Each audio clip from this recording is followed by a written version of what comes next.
Hello, mi nombre es Marí y hoy estamos en el episodio del Patio. Estamos con... Luis.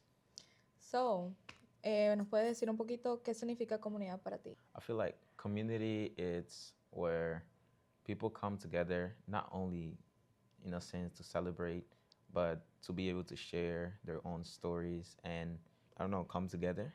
And So, what is something that you have learned from this community? Like the community of Binka. I would say like it's very diverse, and although it's diverse, we have like similar stories, kind of like struggles we went through, and like similar and different things that we are trying to achieve to get a better future. What is something that you want to accomplish for your future? Let's say like something that you see yourself doing in the future. That's a hard question. I want to help people in a sense, but it's like broad. I don't know in what I want to help people, but I just want to help them. Like it could be education or just trying to, I don't know, know themselves better.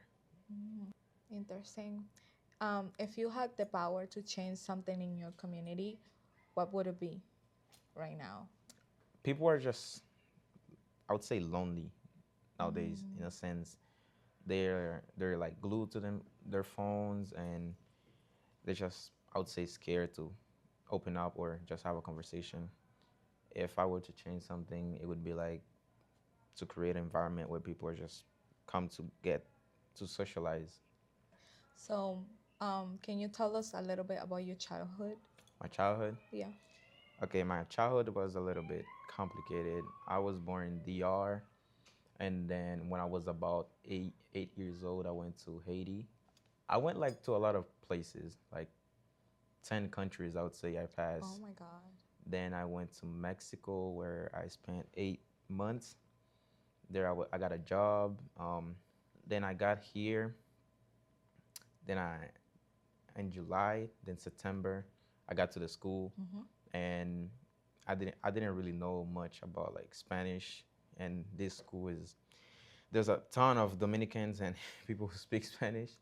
And I only know how to speak Portuguese, but there also were like Cape Verdeans. So I feel like I wasn't left out, you know.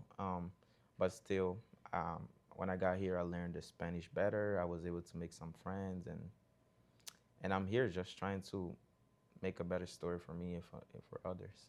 I do really feel connected with your story because that's a similar background that I have.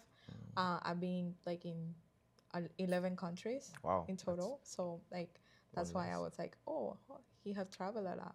What is something that you see that you don't connect with in your community? So for a long time, I was like struggling with like the like my culture because I've been to so many places, and each of those places I was able to stick with a part of the culture, like Brazil, Dominican Republic, Haiti. They like they left something in me, so I was like unable to decide what is my culture. I couldn't identify. Be a question you'd like to ask someone, like one of your peers, either graduating or someone around your age? Can I ask for parents? So for a question I have for parents is, many don't know, like many parents like come to the United States because they want a better life for their kids and a better future. But many of them too, back in the countries they they were staying, they had a pretty stable life. Like even, I don't know, constructing houses, having cars, and being financially stable.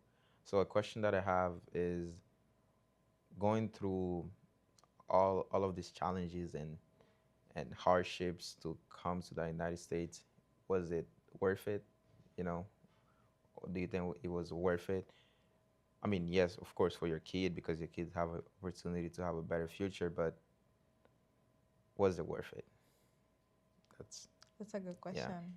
I gotta sit with it. Yeah.